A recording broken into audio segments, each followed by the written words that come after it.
compassion when my soul's in need. I find compassion for friends and enemies. My own compassion is where my spirit breathes. Oh. Live from Santa Barbara, welcome to Compassionate Connection. I'm your hostess, Gigi Amore, and the purpose of our show is to share with you how to communicate effectively by learning this language of compassion, language of peace. We can transform the way that we think, the way that we listen and speak, and transform and enrich not only our own life, but all of our relationships as well. So I'd like you to consider looking into this language of peace. And tonight I am thrilled we have a wonderful life coach with us, my dear friend Susan Allan. Thank you for being with us, Susan. Thank you. We're going to have such a great show tonight. This is going to be the secret of a successful career. So you can identify what is successful for you, and Susan will explain to us how to go about this, and with her assistance, have it become successful for us. Now, a bit about Susan Allan. She is the founder of the Sales Forum and a specialist in creating successful career and business strategies for entrepreneurs. Susan is an author and certified mediator and has created the 6-part conversation for sales and numerous unique skills that allows us to create peaceful and cooperative negotiations and motivate and inspire anyone to a close. During Susan's 20-year career in fashion, she and her teams designed and sold over $500 million of her products. She has been seen on Fox News, on hundreds of television and radio shows, demonstrating the results that we can create when we transform the way we think, listen, speak, and act, and focus on solutions instead of on problems. Susan has worked with so many celebrities, from one of the biggest rock stars, one of the biggest supermodels, and a number of major producers and CEOs. Susan has just launched her first 4-hour video training, and she offers a complimentary 1-hour private telephone session so that everyone can transform their lives, their finances, and their futures. And with all of that background, Susan, I know you have a lot to share with us, and we're going to be walking through a number of secrets of creating a successful career, either as an entrepreneur, an entertainer, in corporate life. This is the 4th of our recent programs that is focused on the sales forum skills. And we will also watch another fun episode in the wonderful series created by Susan's friend, The Mrs. Gary Show. It's another hilarious example of what not to do. And tonight's show demonstrates exactly what happens when we don't focus on having a financially stable and successful life. Oh boy, this is going to be great. Well, I'm excited to get going with all of these wonderful questions that will help all of us for some clarity to go forward and be rewarded in our lives. So I guess we'll start with this number one question, which is, what is the common denominator in all areas for a successful career? Thank you. You know, every successful career has one thing in common. Every successful relationship, and actually every successful individual. We all need whole brain thinking. And Fred, if you could put that map up for just a moment, that would be great, because I can explain to you that, thank you, that you have to be able to think of the big picture, the generic kind of success you want. You have to be able to logically analyze the data and the specifics and do enough research so you really understand what it takes to have that kind of success. And look at other people who've done it before you. Then you need to be able to connect to the people who can make a difference, who can mentor you, in my case, coach you, teach you, support you in different ways. And then finally, you start your to-do list. And as you learn how to move yourself around the brain, sometimes you have to do this 20 times a day. If you're considering a business plan, a new business plan, if you're considering who your partners should be, if you're at that early level of creating an entrepreneurial venture or a large corporation or even a public company, you've got to become the master of whole brain thinking if you want to have the greatest success possible for you in the shortest amount of time and without having to hit any dead ends or any hiccups. Thank you, Susan. What a great, important map that is for people to pay attention to. It makes it so clear. I really appreciate that. Yeah. Well, now I'd like to ask you, I know that some people, they care about creating a huge career, and some don't, and some, let's say, they really do care about wealth, creating a lot of wealth, and some don't. What is the difference in how you train and coach each type of person? Well, I think the first thing we want to say is that people who have a huge desire for amassing wealth are just more left-brained than the people who don't. And it's a particular part of the left brain. It's the upper left brain.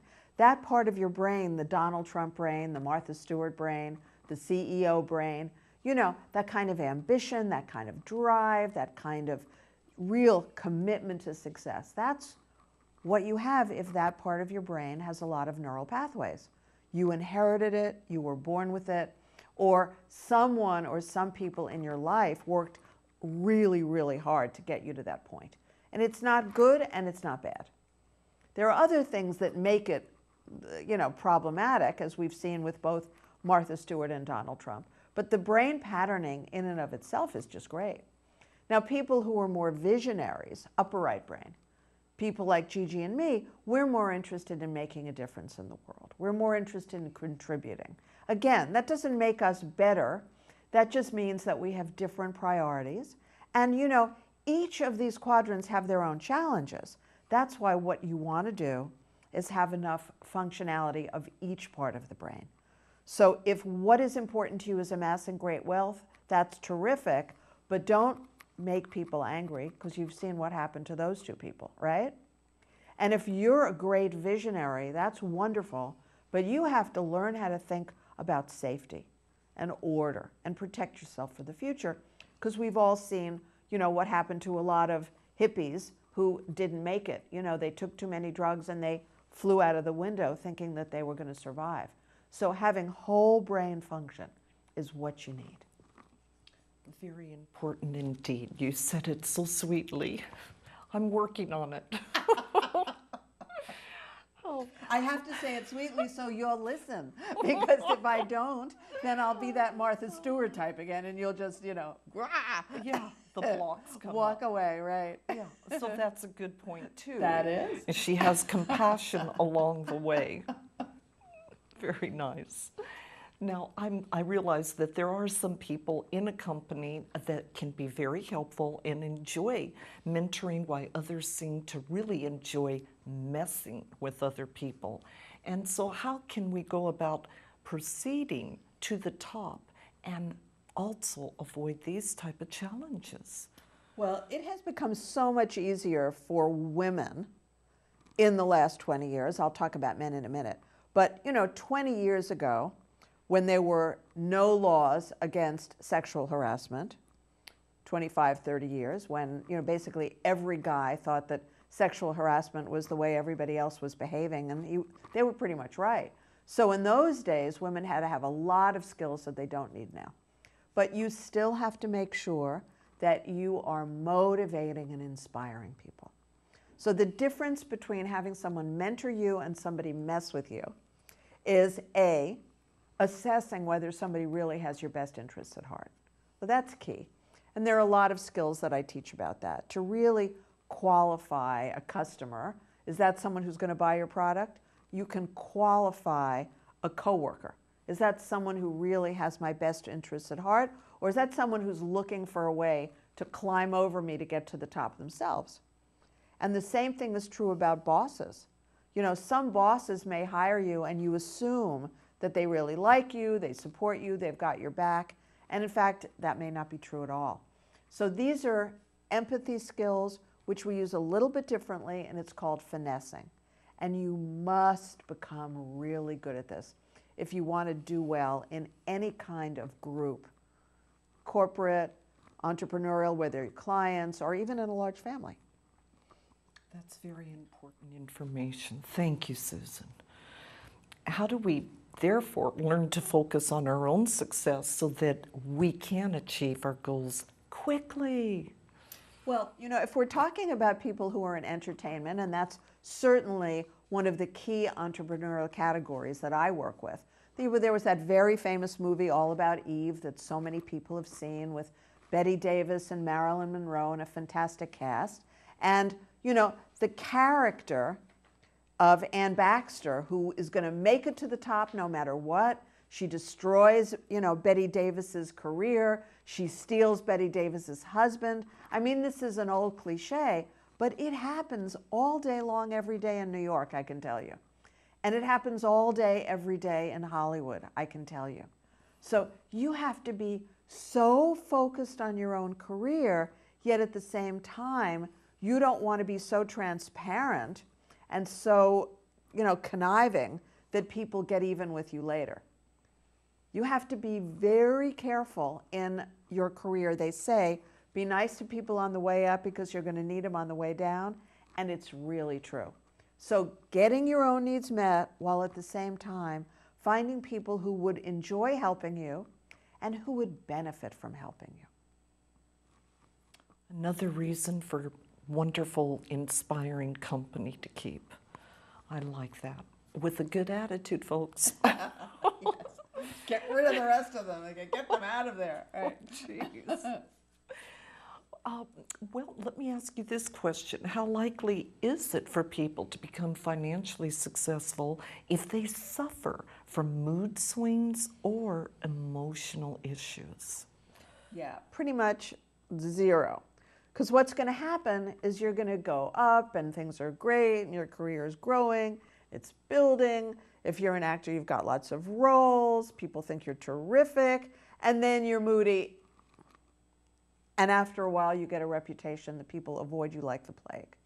Or if you're in sales, a lot of salespeople are very moody.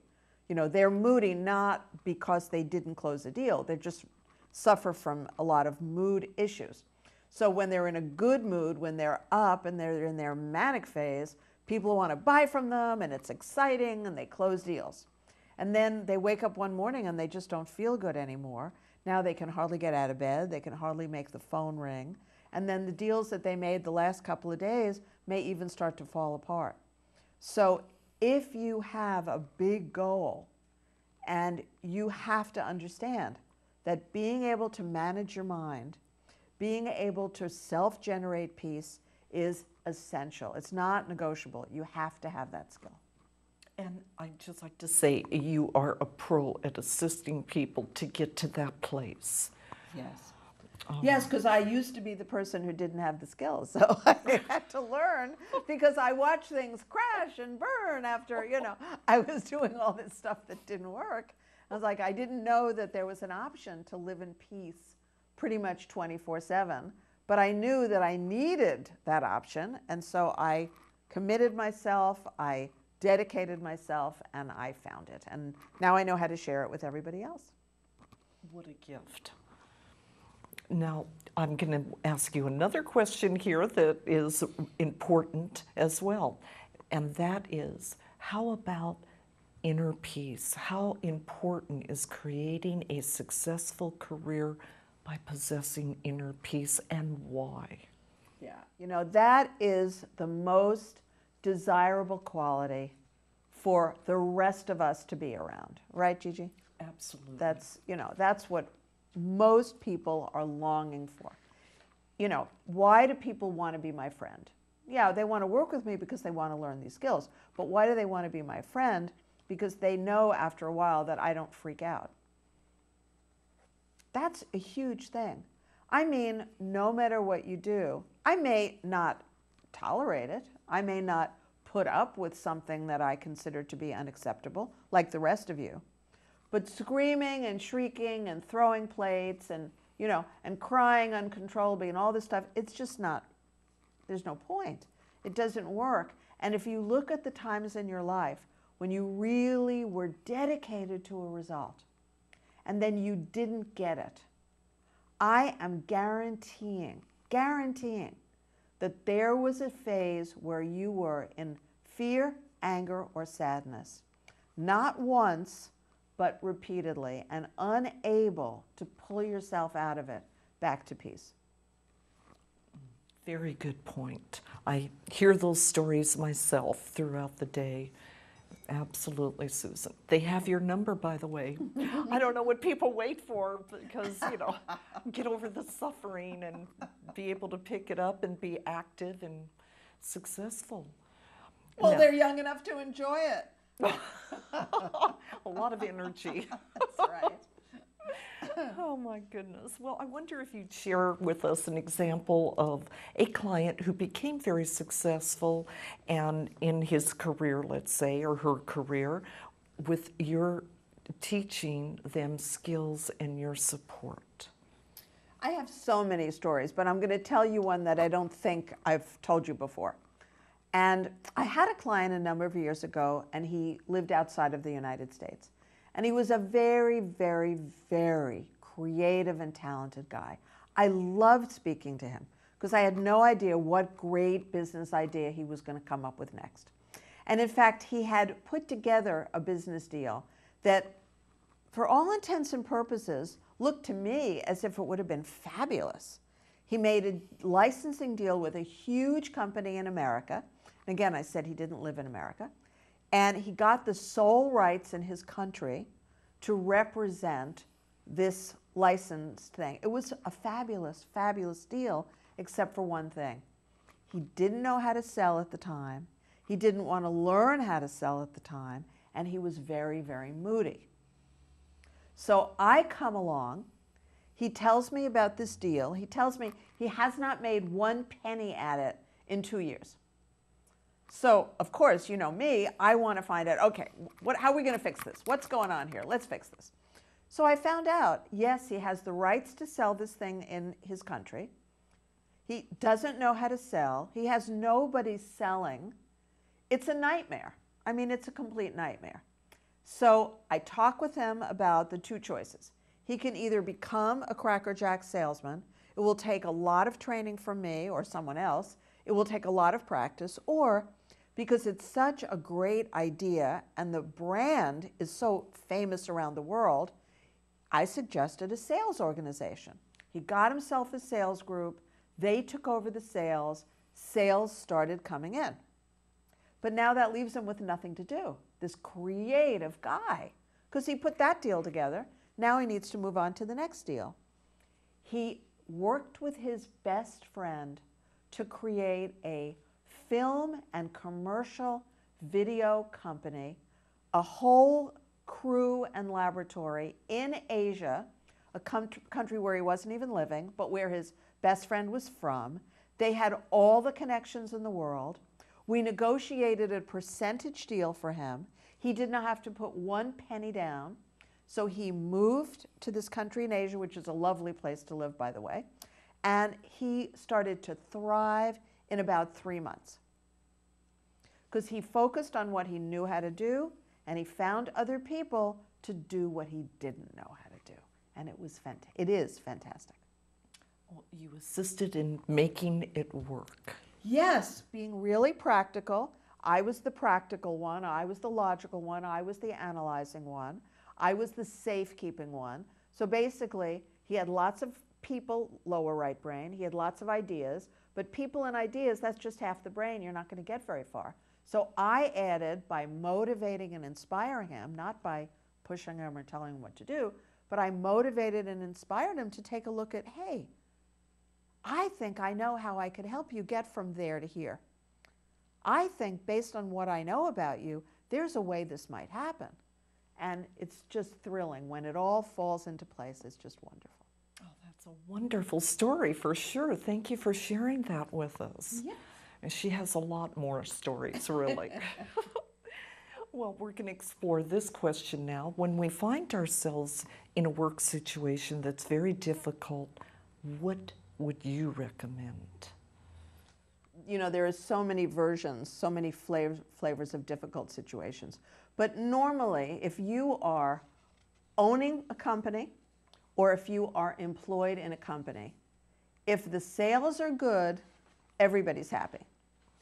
So now, depending on what your actual function is, let's say you're the product developer, which I used to be. Let's say you're the marketing person, which I also used to be. Let's say you're the production person, which I also used to be. What am I not mentioning? I'm not mentioning sales. Because when I was doing all those other things, I couldn't also do sales, right? So it was much easier to find a sales team that I could hire or I could work with than it was to find someone to do all the other things that were more complicated and more intricate. But still, you have to have sales for the company to thrive. So if you're having a problem in the office, whether it's your office or somebody else's, look to see how you can contribute to sales. Because once you do, there's a lot more money, everybody's a lot more relaxed, and whatever the second and third problems are, the money, you can throw a lot of money at problems and they're going to disappear. Thank you, Susan. Boy, the specialties and organizing people, that's good plan. Now, this is a question that's hot. What can we do to protect ourselves from others who are upset or angry? Yeah, and you know, so if you take my advice and you work really hard to make the sales big, you know that there's a high probability that someone's going to be jealous and want your job or want your head on a platter, right? So again, this is where all of the Heartspace interpersonal skills come in, where you really want to learn the 6-part conversation for sales, because it's calming yourself down before speaking. Thank you, Fred. And empathizing with the other person, guessing what their feelings and needs are, and making sure you calm them down before you start to talk about your own feelings and needs. And if somebody's upset and it's a business environment, the language is a little different than it would be if it's your husband or your wife or your children. So Bob may come running into your office and Bob may be furious about something, whether Bob is blaming you or blaming somebody else. Bob furious does not move the business forward. So your job, if you want to do better in this company, your job is to calm Bob down. Bob, I can really hear you're just so furious because you heard that the shipment is late. And I know we have all those deadlines, and it sounds like you're really, really worried that you're going to get chargebacks from the stores because you promised them that they would absolutely have them in the warehouse by, you know, the day after Thanksgiving. Am I understanding what's going on? Bob says, yes, I'm freaked out, da, da, da, da. So then you still have to calm him down. Okay, well, just let me hear the details before we think about how we're going to fix this. So tell me exactly what you heard from the, you know, the shipping company, and what is the, you know, the bill of lading say, and, you know, go through all the specifics that are important in this kind of a scenario. You can't generically fix things in business. You have to specifically fix them. So once you know all the details, then use your whole brain. In this case, your outside the box brain to see what's actually possible. Well, in a situation like that, a lot of people just fly in some of the product and just eat the cost of the air freight, because they can't lose the order. They know if they get the order and then they ship and they get reorders, then they're going to make up the cost. They can't ruin their future business with that particular chain of stores anyway. So that's one thing. That's one option. And there are tons of others. I mean, you know, I could tell you 100 different stories about how to use an outside-the-box solution. They exist. Very creative in getting the solution out there. Yes, and being creative about it. Now, this question is going to be a lot of information as well. How does the sixth part of sales generate success in a corporate business environment? Well, it's interesting. People think that corporate environments are very different from an entrepreneurial venture, and it's really not. In fact, a lot more is tolerated in a small company than a big company with regard to behavioral issues. A large company, by and large, it won't tolerate any kind of moodiness and eccentric behavior. So in a large company, you really have to watch yourself. You have to calm yourself down before speaking. You have to be sure you have enough skills to calm the other people in your division. You have to make sure that everybody likes you and that you're all on the same page. And if you have those skills, if you can motivate and inspire everybody you need to motivate and inspire, then you'll do very well. You'll get promoted, you'll get raises. Thank you, Susan. So how does the six-part conversation for sales help a person if they own their own business? Well, now, the number one mistake that people make who own their own business, and I've been there for too many years, like forever, is we tend to actually be too easygoing with problems and not strict enough. This is a common challenge, and it's also a very common challenge with business owners who are women, which of course I also happen to be. So we tend to make a mistake and think that these people are our family, which they're not at the office. They may actually be your family. A lot of companies have, kids or two brothers or whatever it is. So they may be your family, but at the office they're not, because you have to operate at a level of excellence. And that's different from, I love my brother and I'll let him get away with it even if he takes the company down with him. So you have to be very, very professional and skilled as the owner so that you can really identify where the breakdowns are before they get serious. And then with me, somebody like me, who has these skills, you fix them. So you identify the communication problems. You identify the team building problems.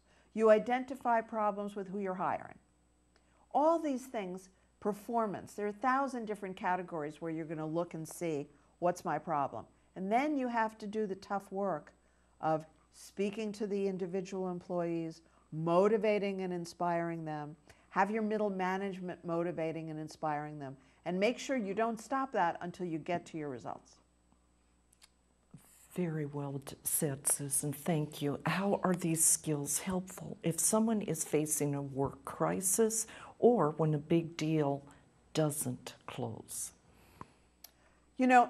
A big deal not closing doesn't mean it will never close. If you understand what I just said, you are in a very small percentage of people in business.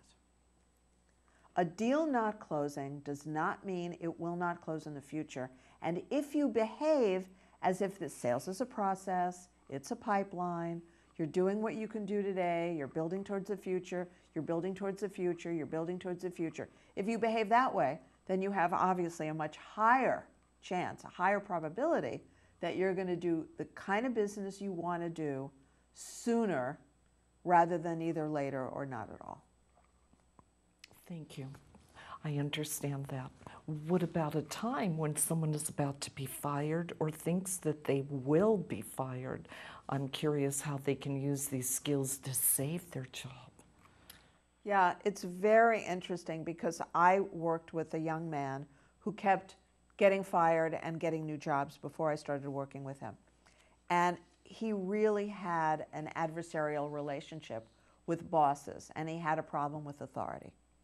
And during the time that I was working with him, I observed the behaviors that he didn't realize he had. So he thought he was really helpful. He thought he was really cooperative. He thought he was doing his job well. So I said, well, you're in sales, so what are the numbers they want you to reach? And he told me the numbers, and I said, well, how are you doing compared to those numbers? Oh, he was nowhere near them. I mean, if you're hired to do a job and you're hired to sell X $1,000 in a period of time, that's what you're hired to do. There's no story about it. You know, you've taken the job. If you're not trained sufficiently, you have to motivate and inspire your boss to train you. You, of course, if you're really smart, before you accept the job, you find out exactly what kind of training will be offered. And that's the mistake that young employees make more than any other. When I work with young employees, and sometimes I do the HR work, so I help them get the job. I help them be, evaluated properly to see if they're appropriate for the job. And then I'm amazed that they never ask me, how am I going to get trained? So I just say to them, I imagine that you really want to know how you're going to get trained. Oh yeah, I really do. Okay, great. Let's answer that. So your job is to understand what you're hired for, understand what the commitment is, whether your company makes you sign off on it or not. Make sure you get the training you need. Make sure that before you say yes to the job, that you build in that you're going to get the training you need, and then make sure you're getting it. Then you'll be able to do the job and be successful. I appreciate hearing that. A lot of things to be aware of before we go forward. Oh, well, I can see it's time. I wonder if you would enjoy introducing tonight's clip for us. Yes, exactly. So Mary Beth Pape, who's a really good friend of mine and a client, is Mrs. Gary. She's the executive producer of the Mrs. Gary show, and we keep showing these fabulous clips. And because tonight's about success, this clip is, again, what not to do. So what not to do if you want to have a successful career, if you want to have financial stability in your life. So please enjoy this clip. We were very rich. I was very happy. Then my husband became a knife sharpener. A knife sharpener! Now he's happy and I'm Mrs. Gary. Gary! And I went onto this place called eBay. It's on the internet. And I buy this soul foot therapy used, and I'll deny it if anyone asks. I don't think you're supposed to have this soaking in this. Do you think this, So anyway, Claire and David are having a party. Oh, damn. I'm not at the right angle to do this. When you have them done, they're sitting, and they're coming from here. Claire and David still live in Bel Air. They have money. They live in a mansion. They have everything. They have the life. 40 rooms. Just amazing cocktails that their barman, Philippe, makes. They have our life. I'm feeling it. Oh, 5-course dinner. They have my life. Tonight, Mrs. Gary and Gary will be sitting at the dinner table of Claire and David, the 4 of us sharing an intimate dinner, and there is no way that Gary won't be remembering this and won't want to have it. And the knife business will be nothing but a memory. Poof. Ugh. Hello? Oh, hi, Claire. Yeah, hi. Yeah, oh yeah, looking forward to tonight. Yeah. I'm at the tanning salon. Yeah? Yeah, gotta look good, mani-pedi, all that stuff. Sure. Valet? Oh, this is gonna be a big party. Claire, that's fine. No, I just thought you and David were having a little, I thought it was just gonna be great. Great, see you then, bye. Damn. Oh man, they're having valet tonight. How are we supposed to pull up in valet in the knife mobile? It's not this 4 of us. It's gonna be 400. It's gonna be everybody we knew. We're gone from Bel Air. We don't live that life anymore. I'm buying things on eBay, for God's sake. First of all, we were gonna walk. They have a driveway that's a half a mile. We were gonna park down and then walk up the driveway and just say we're exercising now. It's good for Gary's weight control and all that kind of stuff. So, Now I have to adjust my plan. My plan is to go there and to be really beautiful.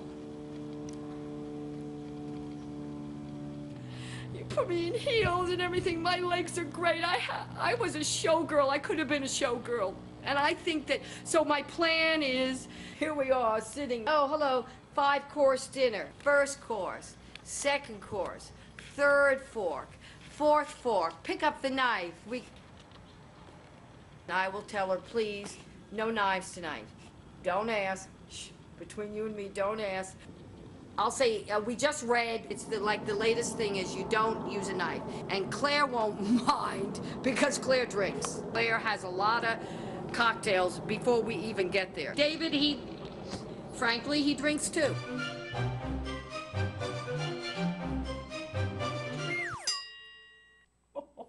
Well, we certainly hope that you've enjoyed that as much as we do. We just love it. So again, that's Mary Beth Pape, the Mrs. Gary Show, and it's just so cute. Yes, what not to do. Oh, well, now to get into some more questions, some serious issues. I know that in so many cases that we are indeed our own worst enemies. So what is the secret to shifting ourselves so that we really can create big success in our careers? Well, we watched, Mary Beth. We watched Mrs. Gary. So clearly, if you've watched previous episodes, you know the story that, her husband was very successful. They lived in a beautiful, beautiful, expensive home. He decided he didn't want to do that anymore. I'm sure it was stress related because that's LA, and that this is what he wanted to do.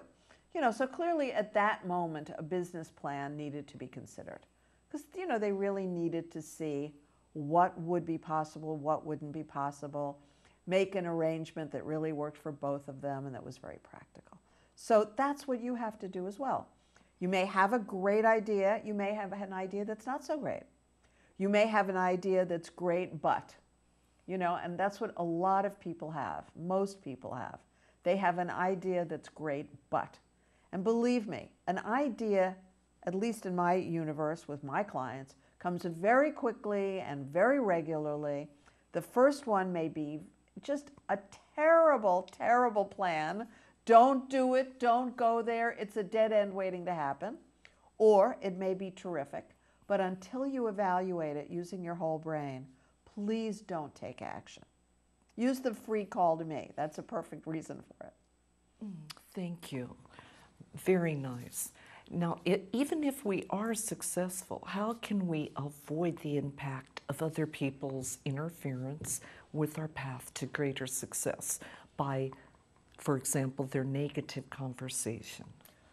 That is such a nightmare, isn't it, for you and for me, people's negativity. You can't walk around going, as much as you want to. I find I watch a lot of CNN to develop my upper left brain, so I force myself to watch a lot of CNN.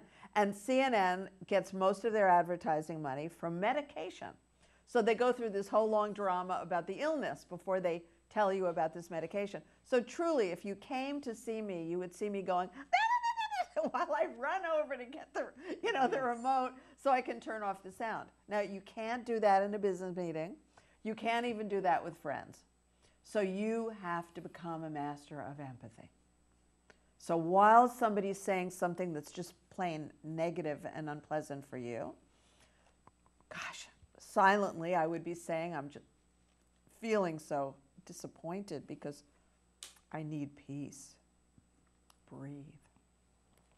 Feeling so frustrated because I need a positive environment around me. Breathe. Feeling really, really tense because I only want people around me who move me forward to my goals. Breathe. And as you do this, you begin to really see that maybe this is not the job for you. Maybe this is not the company for you. Maybe this is not the friend for you. Maybe this is not the group or club for you. But in the moment, don't make a precipitous decision. Don't have a fight with them. Just seriously think about, have there been enough positive experiences? Is it worth it? And if not, then you need to make an adjustment in your life. Thank you. That's very logical, of course. When we learned this 6-part for sales, and when we ourselves shift into a new way of thinking and acting so that we are more successful, what limitation is there then on our success? Well, you know, that's really interesting. I had my dear friend Jeff Wilson, who's a remarkable energy worker. I had him working on me this morning. So we were doing, or he was doing on me, some work about abundance. And he's invented a new program about abundance, and I'm the guinea pig. I'm thrilled to be the guinea pig. So as he's repeating a long list of, you will no longer have this thought, you will no longer have this thought, you will no longer have this thought. It was fascinating because I don't have 85% of them, 90% of them. I don't believe that money is the root of all evil. I don't believe you can only, get money if you work like a dog for it. I don't believe that stuff. And yet there were a couple, which sadly I can't remember right this minute, but there were a couple that still stuck. And so you and your programming are the barrier. You and your programming. So for example, if heaven forbid you believe that money is the root of all evil, then you're in trouble and we need to work to transform that. Because that is not even an accurate quote from the Bible. That is a misquote from the Bible. So people can say to me, oh, well, Jesus said, well, I've read the Bible a lot of times. So you'd have to really work hard to come up with some negative programming from, either the Old Testament or the New Testament. It's really not much of it is there. A lot of it is people who've come along, people like parents, people like teachers, and they come along and they twist something around based on their own wackiness, and then we're left believing it. So you are the limiting factor, or what you have been programmed or taught. And I love what Howard Will says about this. He says people are just programs. And you have to do a lot of clearing work. And he says that I've done a lot of clearing work in order not to just be a program in action. And that's the key, to get conscious, to really be present, and not automatically believe the stuff that was shoved into you by your parents or your teachers or even your genetic makeup. Because if your grandparents and great-grandparents didn't do well in business, you don't want to be the next generation like that, do you? Thank you, Susan. That's very encouraging. Yeah. Paying attention where it starts. You can break the cycle. Oh, wonderful. Good news, yeah. I know that many people that are successful have had to deal with a parent trying to pull them into another direction, and from their career that they personally have desired. How can people handle this situation? Wow, yes. I mean, if you are a creative person in a logical, analytical, left brain world, your family will have either prevented you, prohibited you from being an actor, a singer, a dancer, a designer, a musician. And I'm sure we all know a lot of people like that who've been prevented and prohibited. And if your parents are very right-brained and you're very left-brained, well, there was a series, one of the early series that Michael J. Fox, where his parents were like these, easygoing, hippie-ish kind of people, relaxed, and he was a Republican, they were Democrats. He wanted to grow up and be a banker, and they were horrified. So it was funny because it was a turnaround. But the bottom line is, if you are different from your parents, or if you're different from the parent who has the most power, you're going to really have to learn how to motivate and inspire them. And that's what I teach. So you have to motivate and inspire them in such a way that their needs to have their child be safe, their needs for their child to build a career, that all of this is going to be met in your choice of careers. And it takes a lot of skills. So again, I'm happy to discuss it with you and show you how to do it. Thank you, Susan. That's very important to get past that. What is the most successful way that parents can indeed motivate their children to a successful career? Again, if you're a parent, it's the same thing, but the flip side as your kids. So you've got to have skills to motivate and inspire them so that they understand that this is so that their needs will be met. And I had a realization a couple of days ago. Like, if you don't know how to do that and you marry, life is horrifying.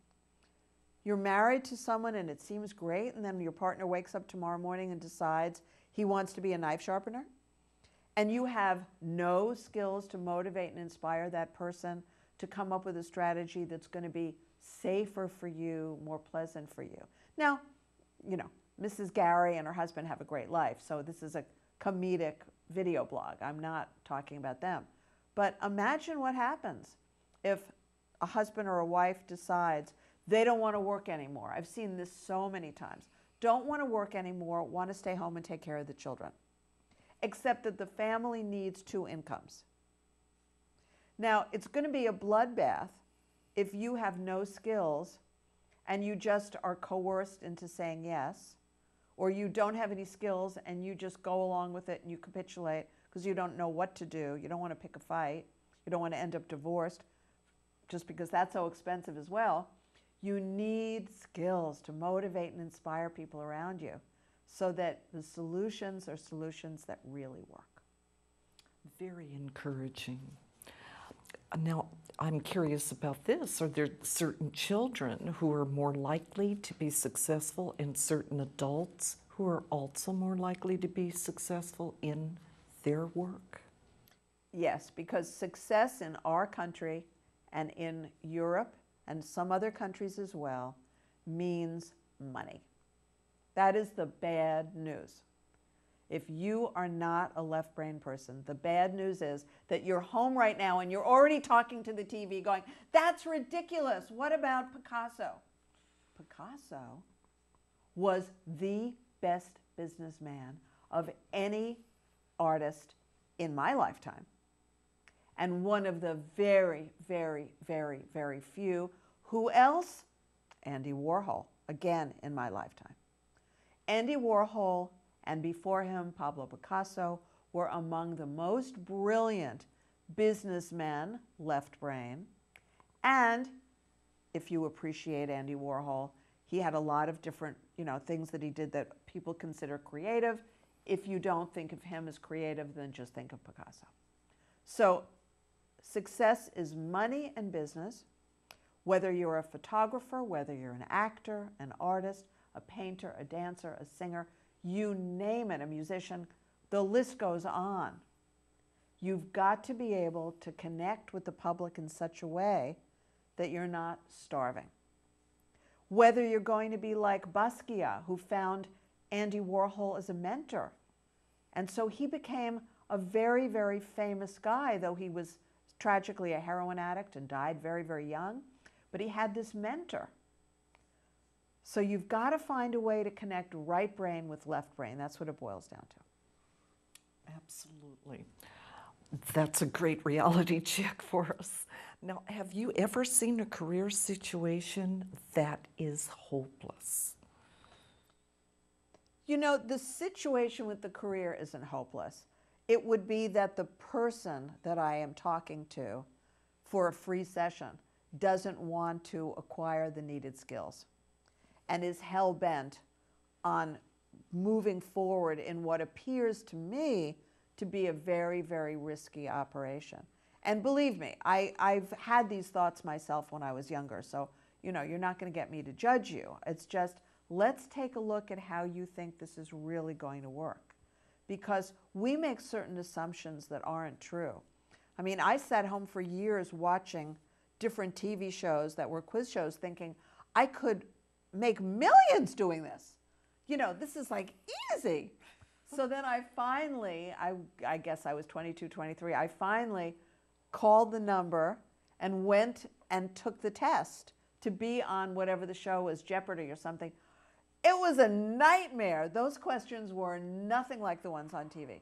The questions were so difficult, but it was good because at least I knew that this is not something that I was going to be doing.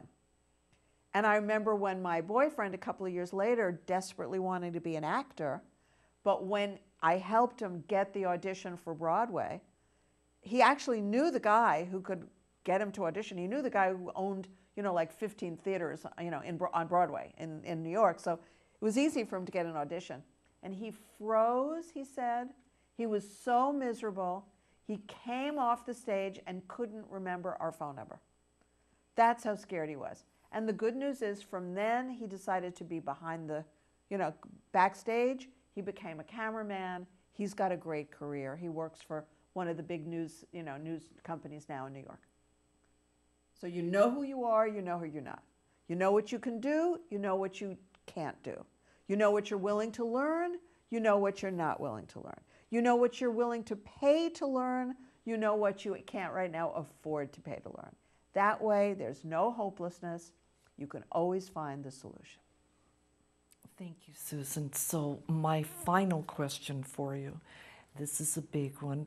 What advice would you have for someone whose career is in trouble? And we have a few minutes. So if your career is in trouble and you're an emotional person, I will guarantee that your career is in trouble because weeks or months or even years ago, you decided you didn't want this career anymore. And P.S., if your relationship is in trouble, it's the same thing. So people who are really emotional make a decision days, weeks, months, or even years before they get fired or their company goes belly up. And they don't realize it. And then they play out this hideous scenario where things start to fall apart. And, I can imagine you guys shaking your head. Yes, okay, fine. Nobody will ever know, right?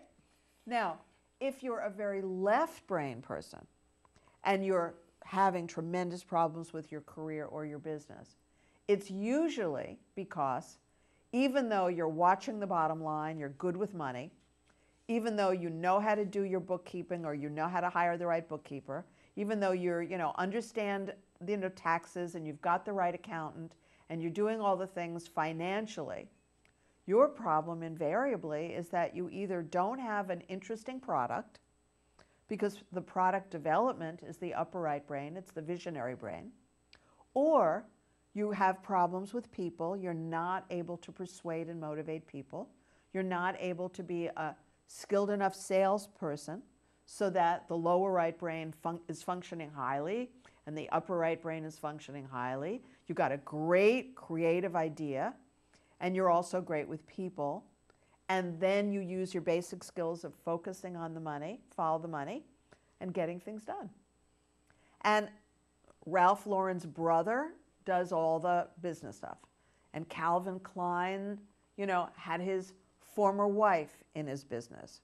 And, all of these people who've made it in a creative field, they always had a very talented, very skilled business partner who gets the business done.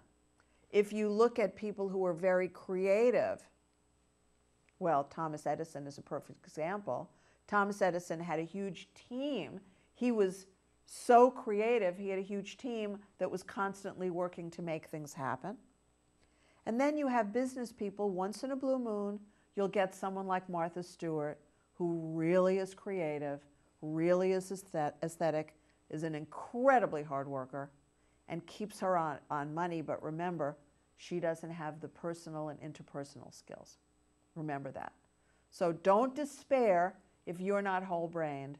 Just keep evolving, keep growing, and keep looking to see what you need to do. Thank you, Susan. So there we go. We can really be of help to ourselves, and Susan can assist us further down the road. I appreciate that. So Susan has explained in detail so many of the various ways that she does indeed coach clients to successful careers. And if any of these skills allows you to shift yourself so that you can have the success that you dream of and provide for your goals and services. And at any rate, this is a gift to the world. And Susan's friend, the Mrs. Gary Show, that was a wonderful thing to view this evening. Now I'd like to reflect on some announcements. I'd like you to enjoy Susan Allan's column as the Love and Relationship Coach in our Santa Barbara Family Life magazine. That's also available online, www.sbfamilylife.com. And please remember that Susan does offer that free 1-hour private telephone consultation so that everybody can have this as a gift. Susan's phone number is 805-695-8405. And I hope that each of you have had a chance to visit the site to hear Susan's teleseminar that's free, and it's really wonderful. You can email her for the link. Susan's email is susan@susanallan.org, or Susan's YouTube, which is youtube.com/user/susanallan.2001. No dot. No dot. Susan Allan 2001. Thank you. Precise. Thank you. And I'd like to remind you all that we're live every Tuesday night from 8 till 9. Several times throughout the week you can view this show.